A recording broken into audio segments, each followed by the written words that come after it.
पत्थर पत्थर फाड़ा कर पत्थर नदी है ऊपर जो रेती गाड़ी ना मैं आप हूँ कर तक आप ऊपर की गाड़ी गया पाए यार ऊपर ऊँची ऊपर की गाड़ी तो ऐसे भी निकाले काटे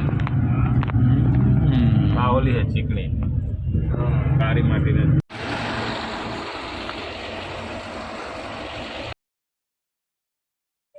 वेरी गुड मॉर्निंग गाइस અમે અમૃતસર પહોંચી ગયા છીએ નાહી ધોઈ અને હવે વાઘા border golden temple Jallianwala Bagh ત્યાં અમે જશું અને આગળ बताइश यहाँ की अमृतसर की फेमस होटल है यहाँ हम रुके हैं हम जलियांवाला बाग जाएंगे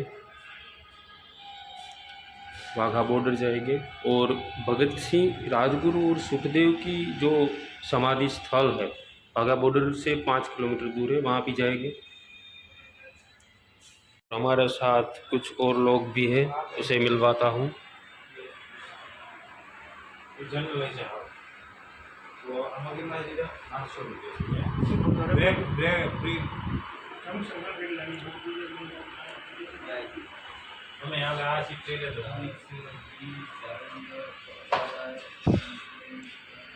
कैसा मजाक होता है मेरे साथ।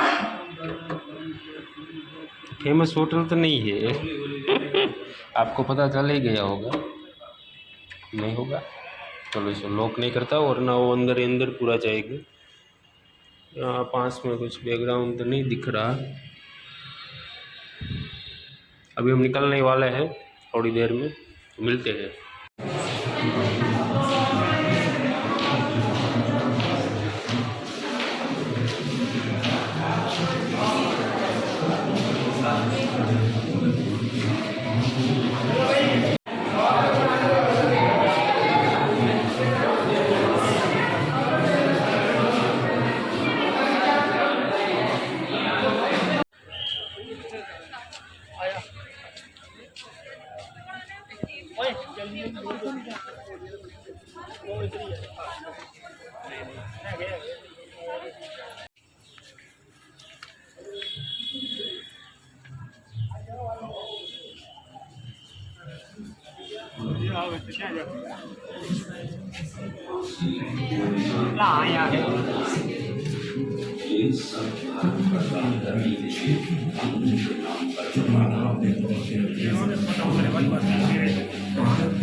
इससे मजबूर हो अंग्रेज क्योंकि वो गैर न्यायिक हथकंडों को कानून का नाम देने में माहिर थे और अंततः वे रोलर कानून ले आए। लोगों की अधीन थे इसलिए लूटमार ने सेना को अमृतसर में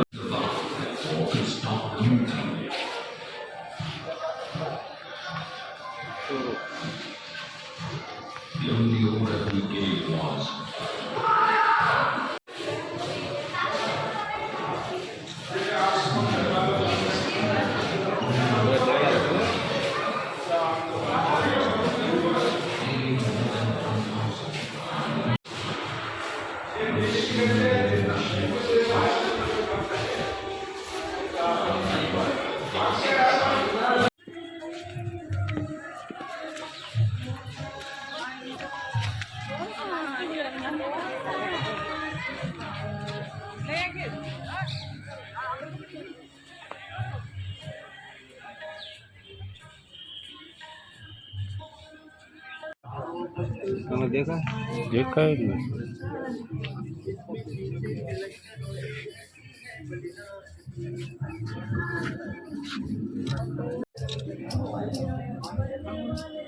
दरियो हमें देखा ही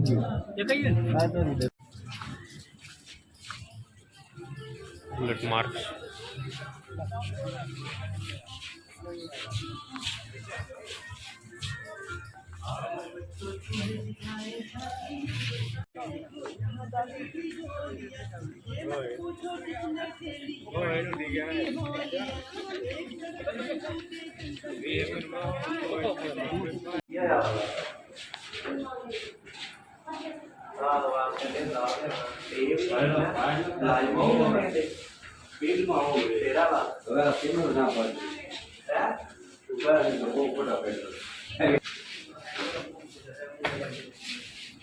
दोनों दोनों एक साथ जा रहे हो, इतना बड़ा रास्ता तो है नहीं। चलिए भाई इधर मुंह ले लियो ना, फोटो ले तो रहे हो भाई। અમારે અમે જે જઈએ વર્ષે ક્યાંય નથી. જય હિન્દ. 13 એપ્રિલ 1919ના રોજ મારા ખ્યાલ મુજબ ત્યારે રવિવાર હતો, જે આપણે સન્ડે ફંડે કહીએ છીએ ને, એ રવિવાર જ હતો તે દિવસે. આ એ સ્થળ છે જ્યાં હજારોની સંખ્યામાં લોકો ભેગા થયા હતા. જલિયાવાલા બાગ હત્યાકાંડ જે આપણે ભણવામાં પણ આવે છે, અને તમે ન્યૂઝમાં ને બધી ગૂગલમાં ને સર્ચ કરજો, આ એ જ સ્થળ છે જ્યાં શીખ લોકો દ્વારા અને બીજા બધા ધર્મોના લોકો દ્વારા જે ભેગા થઈ અને આઝાદીની લડત માટેની જે મિટિંગ, અત્યારે કહીએ ને આપણે મિટિંગ બોલાવીએ એ પ્રમાણે ત્યાં મિટિંગ બોલાવી હતી. અને જનરલ ડાયર નામના 13 એપ્રિલ 1919ના રોજ અહીંયા ગોળીબારનો ઓર્ડર આપ્યો હતો એના સૈનિકોને. અને એટલી ભયાનક વસ્તુ હશે, આપણે ત્યાં જઈને ઊભીએ ને, ત્યાં અત્યારે ઓલા દેશભક્તિના સોંગ ને એવું ચાલતું હોય, પણ આમ અંદરથી આમ થાય આપને કે ના, રૂવાડા ઊભા થઈ જાય કે આ વસ્તુ અહીંયા આવી બની હતી એમ. અને અત્યારે તો પાસે અહીંયા બિલ્ડિંગો ને એવું બની ગયું છે, એટલે દિવાલને બહુ આમ ઊંચી ન લાગે, પણ 15થી 20 ફૂટ દિવાલો પણ ઊંચી છે. અને એનો ત્યારના વખતનો ખાલી આવવા જવાનો એક જ રસ્તો હતો. અત્યારે તો બે છે રસ્તા, એક આવવાનો અને એક જવાનો. એ તો પાછળથી ડેવલપમેન્ટ અને સરકારે બધું એ જગ્યા વિખ્યાત થાય એ માટે કર્યું હોય. અને એક કૂવો છે, એ કૂવાને સાઈડમાં કાચથી ને બધે ઢાંકી દીધું, કારણ કે આપણે ભારતીયો થોડું અંધશ્રદ્ધામાં તો માનીએ જ છીએ, એમાં સિક્કા ને ઓલું ને નાખ્યા રાખીએ, કંઈ કાંડા કે એવું, એટલે માનો કે એમાં કચરો ને એવું ન થાય એ માટે સાઈડમાં ઢાંકી દીધો છે. પણ આમ કંઈક અલૌકિક વસ્તુ અલગ જ લાગે, અંદરથી રૂવાડા ઊભા થઈ જાય. ત્યાં આપણે જઈએ ને, એની સ્મારક છે ત્યાં, અને પછી જે કૂવો છે ત્યાં, અને દિવાલો પર જે ગોળીના બુલેટના નિશાનો છે એ જોઈએ તો.